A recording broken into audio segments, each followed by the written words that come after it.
सबसे महत्वपूर्ण आता है कि सर ये जो हमारा मानव जाति है, मानव और पर्यावरण, इनके बीच का जो बेटा संबंध है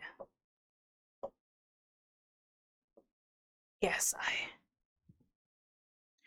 कैसा है, मानव और पर्यावरण के बीच का जो संबंध है वो किस तरह का है। अब हम मानव और पर्यावरण के संबंध की अगर बातें करें तो इसमें ना कई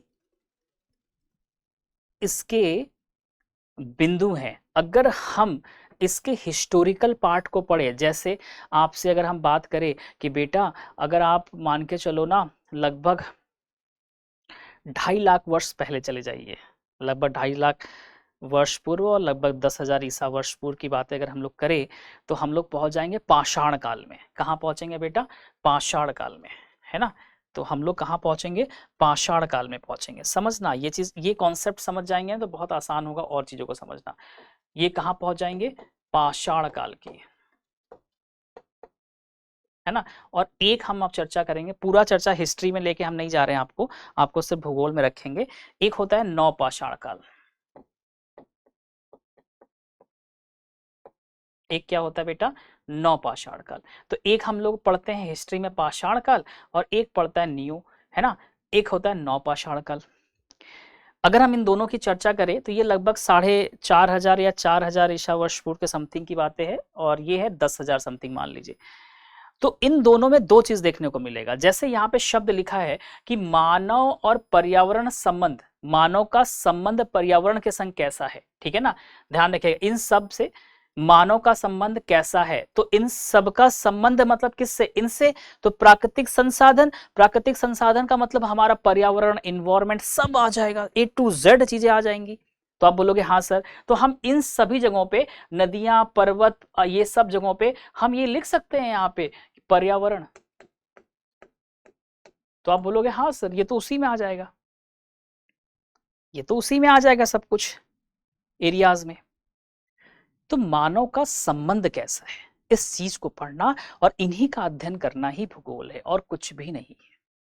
क्या मेरी बात समझ में आई कि हाँ सर समझ में आ गई? आर्यन समझ में मेरी बात आई कि हाँ सर आ गई, कोई दिक्कत नहीं है?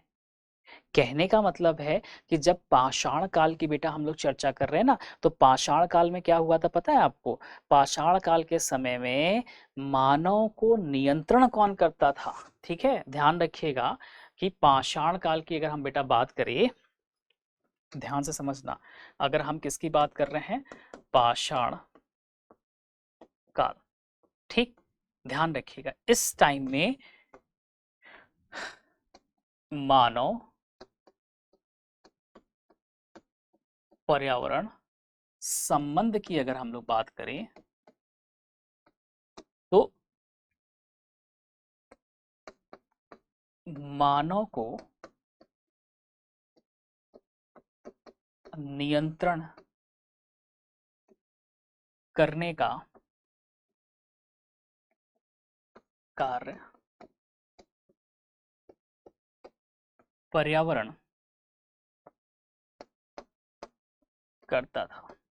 आपको पता है मानव को नियंत्रण करने का कार्य कौन करता था? पर्यावरण करता था। मानव पर्यावरण के अधीन था। अब आप सोच लो, मानव पर्यावरण के अधीन था मतलब कि पर्यावरण और मानव के बीच का जो संबंध था वो पारस्परिक संबंध था। किस तरह का संबंध था? तो आप कह सकते हो कैसा था, तो आप बोलोगे सर पारस्परिक संबंध था। साथ में रहा करते थे, एक मिल के रहा करते थे कि पर्यावरण हमारे लिए जरूरी है कि हम पर्यावरण के लिए जरूरी है, या फिर प्राकृतिक तौर पर जो भी हमें संसाधन मिले हुए हैं प्रकृति में। बेटा ध्यान से समझिएगा, अगर हम बोले प्रकृति में जो भी संसाधन है ना, ये संसाधन किसके लिए है? तो आप बोलोगे सर मानव के लिए है। किसके लिए है? मानव के लिए है। मानव ही प्रकृति के संसाधन का क्या करता है? प्रयोग करता है। क्या करता है? प्रयोग करता है। तो जब सब कुछ मानव के लिए ही है तो हमें प्रकृति के द्वारा दिए गए संसाधनों के संग एक सामंजस्य बना के चलना चाहिए। एक पारस्परिक संबंध है हमारा, ना हम ज्यादा पर्यावरण को हार्म पहुंचाए या फिर प्राकृतिक संसाधन का ज्यादा से ज्यादा हम दोहन करें। अगर हम ऐसा करते हैं तो कहीं ना कहीं हमें भी उसकी भरपाई करनी पड़ेगी। और वो भरपाई कैसे होता है? तो आप बोलोगे सर, हम जितनी तेजी से पेड़ पौधे जंगल को काटेंगे उतना ज्यादा लैंडस्लाइड वगैरह हमें देखने को मिलेगा, जिसे हम मृदा अपरदन भी कहते हैं।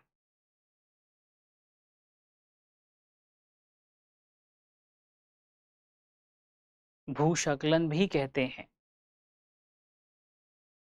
बहुत सारी चीजें होती हैं, ये चीजें आपस में जुड़ी है। तो प्राकृतिक संसाधन बेसिकली है किसके लिए? तो आप बोलोगे सर मानव के लिए है, मानव को ही प्रयोग करना है, किसी और को नहीं करना है।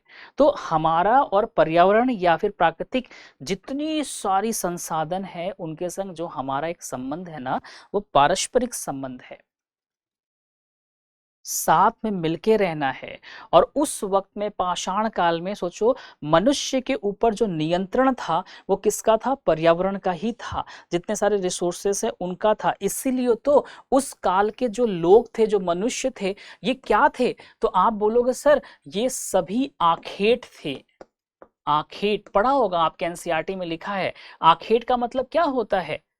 खाना बदोश जिंदगी जिया करते थे, ध्यान रखिएगा, है ना? खाना बदोश जिंदगी था, ठीक है, खाना बदोश लाइफ था। आखेट का मतलब क्या होता है? शिकार, शिकार करना, मतलब जानवरों को मारना, काटना और फिर खा जाना। इवन जब बहुत ज्यादा ठंडी पड़ता लगता था, ठंडी बहुत पड़ रही है, तब के केस में क्या होता था? जब ठंडी बहुत पड़ता था ना, तो ये क्या करते थे? उन्हीं जानवरों को मार के उसका खाल निकाल के पहन लिया करते थे। उससे उनको ठंडी नहीं रहा करती थी, गुफाओं में रहा करते थे। जो प्राकृतिक के द्वारा जो चीजें दी गई हैं, प्रकृति के द्वारा जो चीजें बनाई गई हैं, वो उसी के अधीन थे। इसलिए तो प्रकृति उनके ऊपर नियंत्रण करके रखी थी। क्या मेरी बात समझ पा रहे हैं? इसीलिए पूरी तरह से नेचर का कंट्रोल था मनुष्य के ऊपर। फिर धीरे धीरे समय बदलता गया, बदलता गया, बदलता गया, ठीक है। अब एग्जाम की तैयारी को और बेहतर करने के लिए हमारे चैनल को लाइक, शेयर और सब्सक्राइब करना ना भूलें।